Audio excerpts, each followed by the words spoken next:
Apologies are naturally related to complaints, which we discussed in the last lesson, and in fact they're based on developing the idea of responding to or anticipating complaints. When you do something wrong in business, or for that matter in daily life, you save yourself a lot of trouble by apologizing first, before someone complains to you, before anyone has time to build up resentment towards you or your organization or your firm. We saw in the last lesson that it is usually a good idea to break the bad news gently. Here are some useful opening expressions in this business file.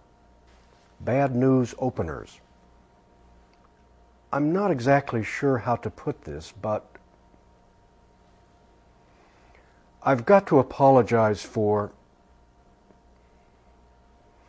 I'm afraid I have something to tell you. This isn't easy to explain, but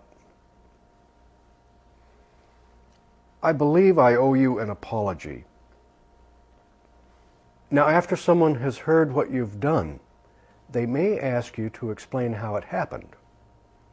Maybe they will let you off the hook and forgive you. So, we have a business file on forgiving expressions. Oh, that's all right. Don't worry about it. It's not your fault. Forget it. Oh, never mind. It doesn't really matter. Please don't blame yourself. That's understandable, but I hope it doesn't happen again. Well, it's rather serious. I certainly assume that it won't happen again.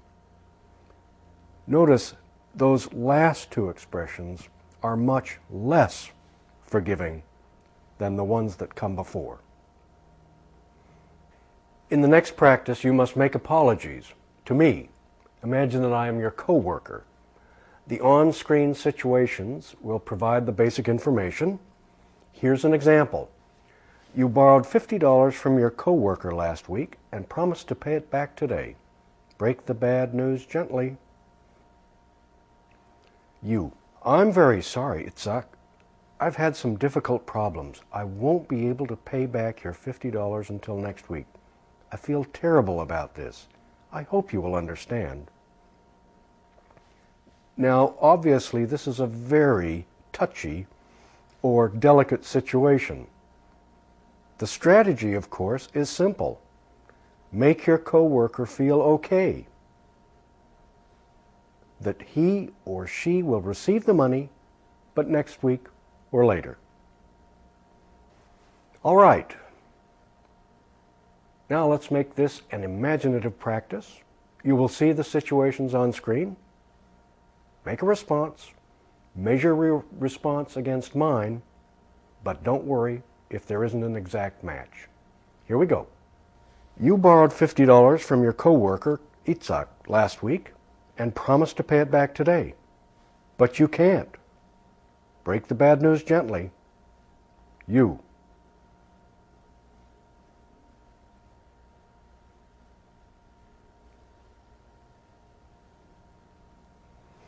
You might have said, I'm very sorry, Itzhak. I've had some difficult problems. I won't be able to pay back your $50 until next week. I feel terrible about this. And you might have added, I hope you'll understand.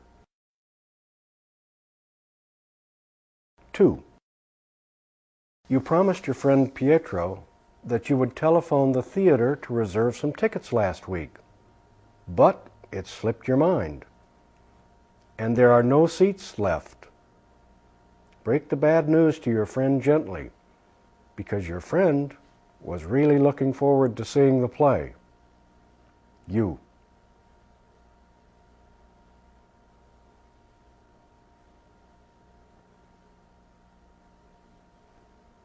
Well, you might have said, Pietro, I'm really very sorry.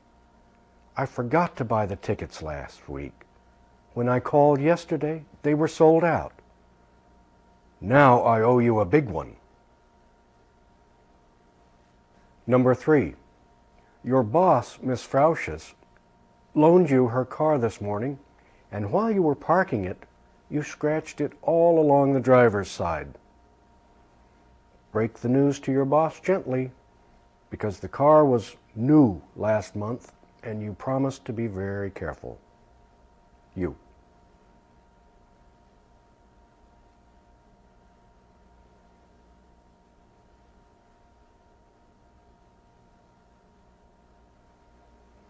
Well, you might have said, I don't know how to tell you this, Miss Frausches. While I was parking your car, I scratched it all along the driver's side. I feel terrible. And then if you're really smart, you might add, I couldn't believe it. Of course, I will pay for the repairs. A very good exercise. Now, here's a hint. When it comes to apologies, business or personal, it's usually better to be straightforward and honest. Then, the worst is history. In fact, Benjamin Franklin, one of our founding fathers, expressed it this way: honesty is the best policy. And that's it for this lesson.